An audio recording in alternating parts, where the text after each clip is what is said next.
So, Sir Jim RATcliffe has spoken out and answered a few questions regarding the Man United takeover, what's going on, and some of the ways he phrased things, like kind of the way he kind of phrased some of the stuff he said as if in the past, has led people to think, is this Sir Jim RATcliffe, accepting defeat? Is this a little bit of last minute PR to come out? What does this interview mean? So we're going to dive into exactly what Sir Jim RATcliffe has said in a second. If you want to know the context of the interview, apparently he was asked a few questions in public at a book event. So it's not like a formal sit-down interview. Obviously, he can't do that because of non-disclosure agreement, but he was asked some questions and I kind of said what's going on with the takeover, and he did say some interesting things. So we're going to dive right into that. So do smash that like button, of course, subscribe down below and share the video if you're new. And then I'm going to talk about a little bit of takeover news after what Jim has said. So Sir Jim started off by saying, I've signed a non-disclosure agreement, so I can't say too much, but there's still a process and we're in this process. We have a good offer. We have met with the Glazers a couple of times. So he's kind of saying what you'd expect him to say. At the end of the day, I can't tell you much. The non-disclosure agreements have been signed. We are in the process. We think our offer is good. We're still in the process. He knows nothing. I think it's true that Sir Jim's in the dark, Sheikh Yassim's in the dark. I think that everyone doesn't know much, but from what Sir Jim RATcliffe has said in this interview, I don't think he's confident. And these sources came out and said that Ineos, they were less confident. Obviously, sources have come out saying that it's like Qatar 3-2 up in the 89th minute. The Glazers been negotiating, giving Qatar exclusivity, but as far as I'm aware, that hasn't happened. People keep saying, oh, deal's going to happen tomorrow, deal's going to happen Friday. They don't know anything. But I don't think Sir Jim knows a lot, because I think the Glazers are very quiet. I think he knows his bid's going in. I think he knows he's still got to do paperwork and he's not completely out of the race. But I think he's kind of less confident, because the second thing Sir Jim RATcliffe said was this. He said, we've had good discussions with them. We would still very much like to do it, and we would be doing it for the right reasons. But in the end, it's their decision, not ours. He said, we had good discussions with them. We would still very much like to do it. This is why people think he's accepting defeat. We would still very like to do it. We would still very much like to do it. Is he? And I get that. He's not almost talking about it in the process. He's saying we've had good discussions. We still want to do it, as if they might not be able to do it. They've been told that maybe Qatar are in the lead, but they still want to do it, so they're still in the race. He's not pulled out of the race. It's Qatar 3-2 up in the 89th minute. He's still in the race, and he still very much wants to do it. He has a good offer and he's met with the Glazers a couple of times. That's what basically he said. He also kind of said as well, but at the end of the day, it's their decision, not ours. And I get that. That is interesting. At the end of the day, I don't think Qatar know, and I don't think Sir Jim know, and I don't think anyone knows who the next owners are going to be apart from the Glazers. And I don't even think the Glazers have made that decision on whether it's going to be Sir Jim RATcliffe or whether it's going to be Qatar. I actually don't think a decision's really been made.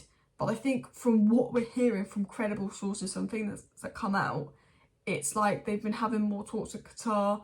Qatar seem to be the favourites, but if Jim puts in another bid, potentially 2 of the Glazers want Jim, 4 of the Glazers want Qatar. Could they change minds? Obviously, there's threats to sue the Glazers if they go with Sir Jim, which is maybe why Qatar's further along. But, Sir Jim isn't out of the race because he's still being told to sign these documents. Ineos is still being told to sign these documents and do this and do that. But he is kind of speaking of like, oh, we still want to do it. We're still interested, but it's the Glazers' decision, not ours. We've had good discussions. And then he goes, oh, we're doing it for the right reasons, a bit of PR. So it's an interesting comment. And a lot of people are saying, that sounds like defeat, that sounds like defeat, that sounds like accepting a defeat. I think it's someone that, if I'm being honest, I wouldn't say it's Sir Jim accepting defeat. I think that comment is more of, I am so fed up. This has been going on so long. I'm not sure what's going on. I'm in the dark, but I know I'm still in the race. I'm fed up. That's how I see it. He's in the dark. He doesn't know a lot about what's going on. He can't really speak about what's going on. He's fed up. He doesn't know if he's going to be picked or not, but he still wants to be picked. That's what I think it is. However, reports have come out, obviously, that Ineos are less confident. And also, it was also said this. It said, Sir Jim, teams don't come around very often. There are some very special teams, and the value of them tends to go up. The value of a team like this one is very special and rare, like art. I don't like the way he talks about us. Oh, this team's so valuable will go up. I guess, buying the club is a business investment, of course. When you buy a club, you're not going to buy it because you're going to lose loads of money on it and lose all your money on it. Of course, it's a business investment. And if you see it properly like a business investment, unlike the Glazers, the better the club does, the more money it makes. The better you do on the pitch, the more money you make. Not how many commercial deals can we get to take out in dividends. you know, Sir Jim could come in and he could be a fantastic owner. He doesn't have the money to rebuild the stadium and do things that are needed. And unfortunately, because the Glazers have neglected the club for 17 years, a lot needs to be done. And only Qatar have the money to do that, which is why I'm pro Qatar. And, you know, Sir Jim could come in and he could prove me wrong. He could be a good owner. I don't think Sir Jim's going to be a good owner from what he's done at Nice and the way that he's going to put debt on the club and the way that he speaks about the club in a financial way. I don't think Sir Jim's going to be a good owner. But if Sir Jim comes in, he sacks the board, he brings in Paul Mitchell, maybe someone like Ragnick back, puts a good structure in place, allows the funds for transfers, gets business done early, gets players out, gets players in, runs the club well, we can be a good club again, and he can run the club like a good business, because if we do well on the pitch, we're going to make more money. And, you know, he can be a businessman and run a football club well. However, he's not run Nice well, he's not run the club he owns in Switzerland well, so big red flag. Qatar come in, they can rebuild the stadium, rebuild facilities, you know, Qatar, Sir Jim, Ligue 1, PSG at the top, Nice have been worse since Sir Jim's taken over. Kind of tells you what you need to know of why I'm more in Qatar than Sir Jim, but I don't like the way he's talking about the club. He keeps talking about the value going up and stuff, and it is an investment, of course, you have to look at it from a business sense, but for me, it's a bit of a, you did try and buy Chelsea, you know, Mason Mount's proper Chelsea, your proper Chelsea, you know, because you're a United fan with a Chelsea season ticket that tried to buy Chelsea, and now you want to buy United, and you tried to buy other clubs as well. Like, he's always tried to buy a big football club. He's playing that he's a United fan, but he's tried to buy all these football clubs because he sees it's an investment. And then he finishes off the last thing he said. Well, actually, he said a few other things, but it's not really relevant to put in. Like, oh, I won't change the stadium name to Ineos. Good. It's gonna, you know, if he changed Old Trafford to Ineos. Do you know what I mean? But he also said this. So, Jim, it's one of our key interests. Get the lads in the pub, and football is one of the 2 or 3 subjects we talk about. It's football. We've worked hard our lives. Now we've made a bit of money, so you're allowed to have fun. So as long as it's sensible money economically. Comes across a lad that's worked really hard, done well for himself, football fan, now let's go buy a football club. It just comes across a bit PR-y. It's not just a football club, it's Manchester United. It's Manchester United. That is all I can say.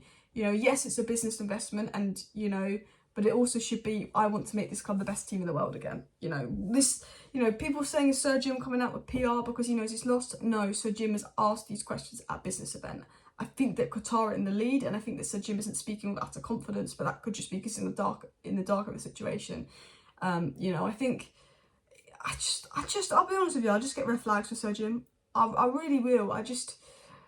I'm not saying that we need Qatar to be able to compete with City. If Sir Jim runs the club well, you know, he can, because we're Man United, we generate so much money, and if we win Premier Leagues and Champions Leagues, we'll just generate even more money. If we win the treble, we'll generate even more money. But from Sir Jim's track record, the fact that he's going to put debt on the club, the fact that he's talking about it's an investment and how he loves football and how he tried to buy Chelsea and how he's not run Nice well or this Switzerland club well, I don't trust that Sir Jim's going to come in and run this club well. I really don't. Obviously I want Qatar because for me, it's Qatar, Sir Jim or Glazers stay. Worst case scenario, Glazers stay. Second worst case scenario, it's Ratcliffe. Best case scenario, it's Qatar. And people were saying, and people don't like the idea of Qatar, and I get that. But for me, Qatar is the only way United get to the top. They build new stadiums, new facilities, stay up the art stuff. They invest in the Greater Manchester area. They don't put debt on the club. They completely clear the debt so we can spend more money without FFP issues. You know, their plan is to sack the board, bring in new people, implement a footballing structure. At the end of the day, a lot of people don't like oil money and super wealth, and I get that. But it's just the way football's going, and you've got to accept that. If you don't get it, you're going to fall behind. If you don't like it, I understand that, but look at Newcastle, look at City. They're going to be the teams dominating in years to come. And if we want Man United back, Qatar for me is what we've got to do, because Sir Jim RATcliffe doesn't fill me with confidence at all. And obviously this was just him answering a few questions, but we're just lads in the pub, investment, we've tried to buy a few clubs.